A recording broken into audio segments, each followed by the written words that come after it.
माशाअल्लाह, आप बेदार कर दिए थोड़ी देर के लिए। हजरात, जिस चीज का आप लोगों का इंतजार है वही चीज पेश किया जाएगा, यानी तकरीर की आखिरी कड़ी और दुआ दोनों एक साथ ही करा दिया जाएगा। इससे पहले मैं चाहता हूं कि सबसे बेहतरीन इलाज जो गुनूदगी दूर करने का और दिलों के मैल साफ करने का सबसे जो बेहतरीन इलाज है, यानी कुरान और कुरान की तिलावत और उसको समझ करके उस पे अमल करना। मैं चाहता हूं कि आप हजरात के सामने एक बार और कुरान की तिलावत पेश कर दी जाए, बहुत मुख्तसर में, क्योंकि कुरान को हमने और आपने एक किताब समझ रखा है कि कुरान करीम अल्लाह की एक किताब है, सिर्फ किताब समझ लिया हमने आपने। हालांकि कुरान करीम सिर्फ अल्लाह की किताब नहीं, अल्लाह की किताब होने के साथ साथ वो अल्लाह के एक पैगाम है, एक खत है, एक मैसेज है बंदों के नाम। मैं नहीं कह रहा, अल्लाह कुरान के अंदर ही फरमा रहा है हादा बलागुल लिन्नास, कि लोगों के लिए एक खत है, एक लेटर है, एक पैगाम है। खत को इंसान क्या करता है? खत को क्या करता है इंसान? किसी के यहाँ जब खत आता है, अब तो खैर खत का जमाना खत्म हो गया, पहले 8 से 10 साल पहले जब मोबाइल नहीं थे, वीडियो कॉलिंग या कॉलिंग पे बात नहीं कर पाता था इंसान, उस वक्त बाहर से, विदेशों से, मदरसों से, कहीं जो कोई भी अपने घरों से दूर रहता है तो अपने माँ बाप के नाम, अपने रिश्तेदारों के नाम खत लिख करके भेजा करता था, और उनके घर वाले, उनके रिश्तेदार वाले, उनके माँ बाप जब तक उस खत को पढ़ करके समझ नहीं लेते और उस पे उसको सुन नहीं लेते, अगर पढ़ना नहीं आता तो किसी से पढ़ करके सुनवा नहीं लेते, तब तक उनको सुकून नहीं मिलता था। और ये कुरान जो अल्लाह कह रहा है कि मेरा खत है, मेरा पैगाम है तुम्हारे नाम, बंदों के नाम, मगर बंदे हैं बेफिक्र हैं, उनको फिक्र ही नहीं कि इस पैगाम को समझना है कि अल्लाह हमसे क्या फरमा रहा है, अल्लाह ने हमारे नाम क्या खत भेजा है। मेरे मोहतरम बुजुर्गों और दोस्तों, तो जरूरत इस बात की है, इसीलिए तो कहा गया है कि कम से कम पूरी जिंदगी में एक मर्तबा तर्जमे के साथ कुरान जरूर पढ़ना चाहिए। अगर नहीं पढ़ने आता तो कम से कम पढ़ करके जरूर सुनना चाहिए, तब तो समझ में आएगा अल्लाह क्या फरमा रहा है। हमने ये समझ लिया कि कुरान तो बस एक किताब है, तिलावत कीजिए, दुआ ताबीज कीजिए, बस इसीलिए हमने उसको मखसूस कर रखा है। अल्लाह ताला हमें और आपको कुरान पे पढ़ने की, समझने की और उस पर अमल करने की तौफीक अता फरमाए।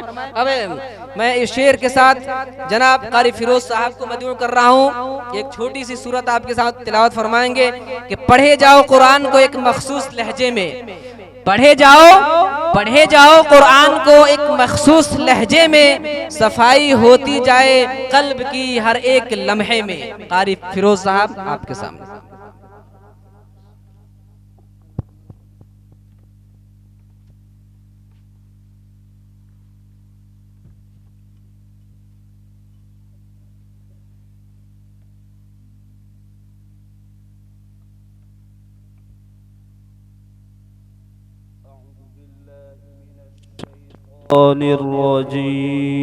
الرجيم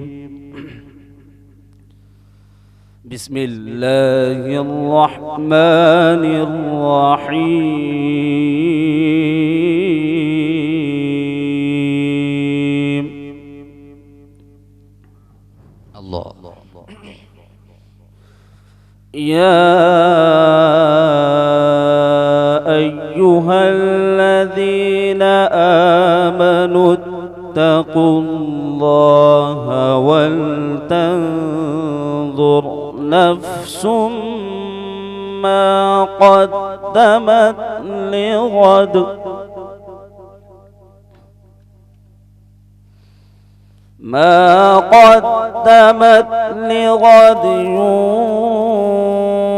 واتقوا الله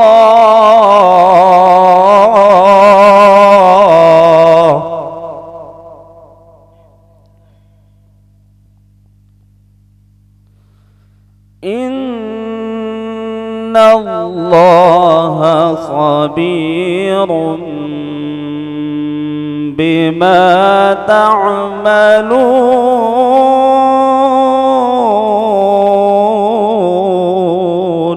الله.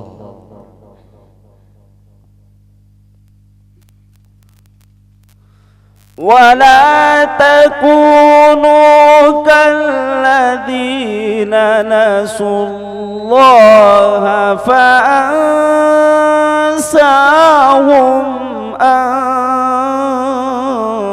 أنفسهم.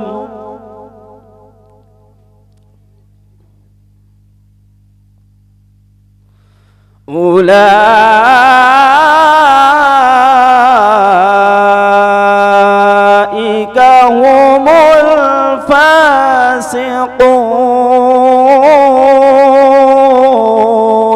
الله.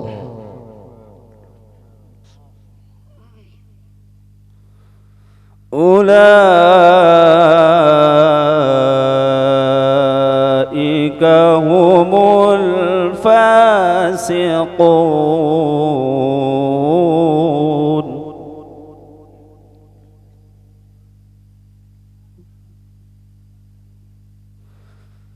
لا يستوي أصحاب النار وأصحاب الجنة.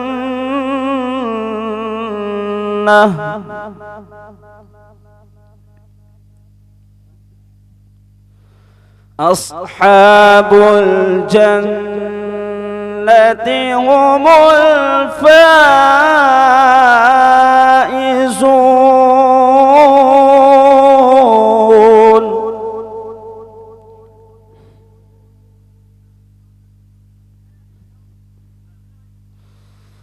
لو أنزلنا هذا القرآن على جبل لرأيته خاشعا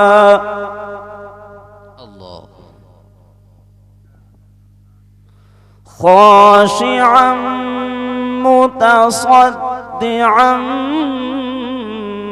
من خشية الله.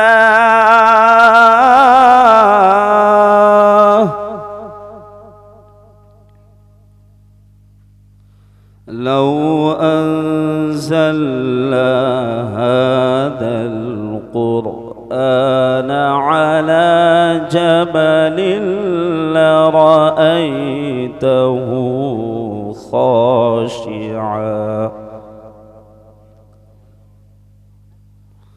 خاشعا متصدعا من خشية الله.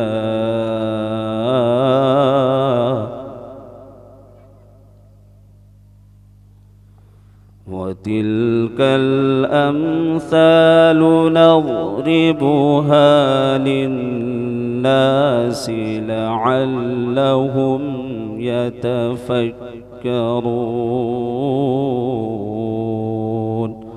صدق الله العظيم.